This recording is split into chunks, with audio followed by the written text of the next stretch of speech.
the dark cloud embracing a tilted crescent moon, crashing into the sun's sphere, a bolt of lightning splits the sky.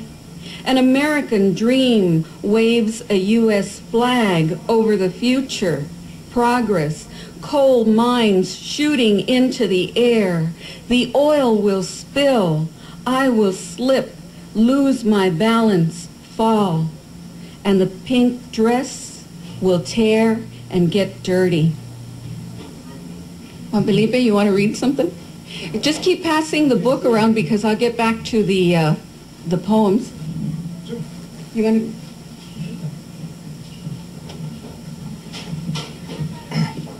to? We take turns. All right.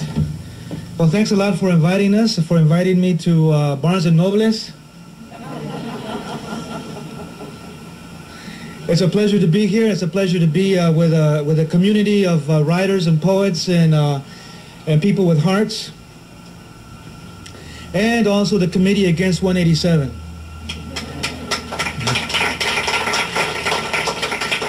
And also the committee that's not going to vote back in Pete Franken Wilson.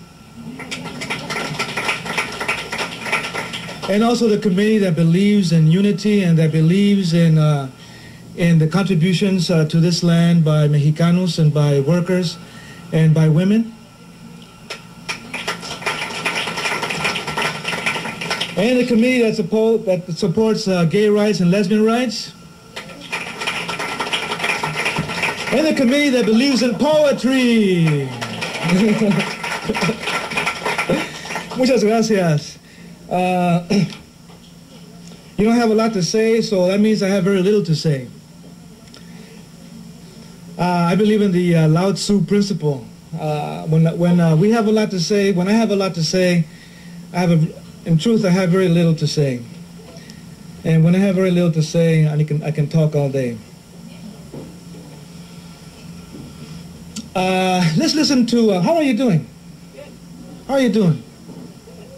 ¿Cómo están? Everybody okay?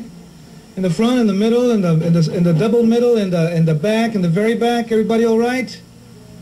As Kafka used to say, in the very last row, everybody okay? How about in the circumference? The circumference people. Okay, the sitting people, and the people on the literary section over here, and the people out there in the archipelagos. I want to bring you all in. We want to bring you all in. Welcome you full-heartedly with the flavors of mole, with the flavors of cilantro, with the flavors of caldo de res, even if you're a vegetarian, with the flavors of home and the flavors of the open air, the flavors of the wind, the slices and layers and shovels, those effervescent shovels of wind. I want to greet you with those. I want to greet you with the night, with the nightshade, with the night blossoms, with the night fragrances, with the night thickness, with the night aromas, with the night dreams. I want to greet you with all that. I want to greet you with what we stand on, the wood, on the plastic too, on the plastic into the wood, plastic into the wood, into the cement, through the cement, back to the little rivulets and the little fingers, little tendrils, little phosphorescent green, phosphor-like plants, and below the plants to the roots, to the stars below the roots, and to the little faces in those little stars below the roots, and the little musics, little jazz riffs, the little bebops and doo-wops, and the little corridos and rancheras, way down there in the minerals and the quartz and the nickel and the gold specks and the speckled land and the speckled dust, sandust, stardust, way down there, way to the middle, where Mom says hello. Where Mom says, hello, where there is death and where there is life and where there's that in-between gray, funny, wavy, surfy, channel surf, MTV space where we multiply and we come back up through the concrete, through the plastic, through the wood, through the cardboard, the linoleum, and we come right back to the reading with you, the circumference, and the archipelagos, way to the back by the computer books where it says exit, doesn't say taxi, doesn't say exile, doesn't say escape, it says exit, the X is for Mexico.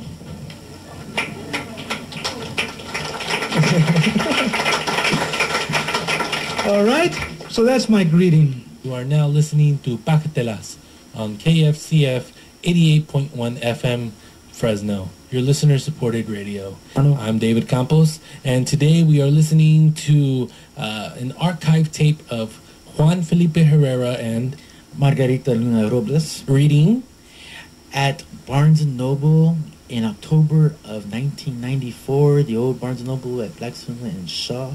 Let's get right back into it. Aztec Cry, Mexico City in the year of the rooster, a couple of years back. And I never know how to go back because it's kind of a paradox to go back where you are.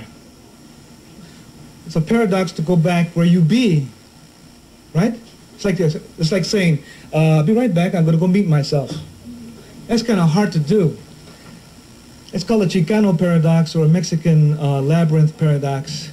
When you want to go back and you find yourself in the same place going back to. Aztec Cry, Mexico City in the year of the rooster.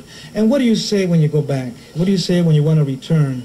What do you say when you want to get in touch with yourself, even though you've been with yourself all along? What can you say? And what can you write? And how do you write it? And in what language do you write it? Those are unnecessary questions, Lao Tzu would say. Starry people, band and lug, nylon tricolored bags, newspapers wound in baskets and stuffed into tiny kioscos. For sale to the public, seed vendors, palomillas. Everybody say palomillas. Palomillas. Pepitas. Pepitas. Strewn on asphalt, sarapes. Agrarian talismans, day-glow, virgin medallions, and police women and men dressed in neatly pressed finery. Old men in shriveled black mourning, a lost one, and a young woman, studious, piquant, boarding a ragged bus, a boy with a Michael Jordan shirt, descends into the subterranean seas of the metro world.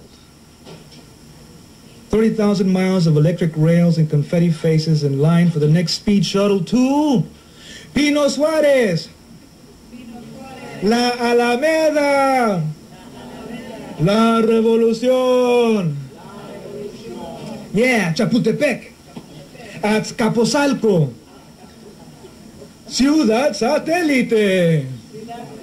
That was always the modern part of Mexico City. Ciudad Satélite, North Fresno, Ciudad Satélite, to the world below, which is the world above. This was my source. I knew I was in the center of my searches. In the multi-star-frocked skirts of Cuautlicue, the Aztec earth goddess, she was showing me my bones, my candle eye sockets, my nerve shawls, my unending life caskets riveted to the stoplights inside the seed cones, in the cup of the blind man and the legless woman selling pencils, curled in the purse with abandonment, corrosion, and politeness.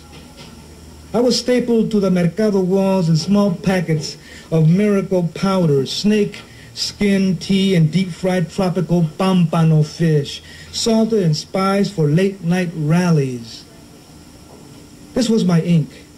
I could feel it running down my arms and down my cheeks. This asphalt mud, this smog slime, this coconut candy syrup. The Mexican peso was a multiplied mirage, a cobra with 7 hallucinating heads stamped with the insignia of resignation by the Mexican treasury and inflated by American interests. No matter how many nuevos pesos and decimals we were asked to move forward to shorten the figures, the results were the same. The mole de Oaxaca still smoldered in large wooden barrels, rough powder and deep reddish brown, sweet fragrance of chocolate and brown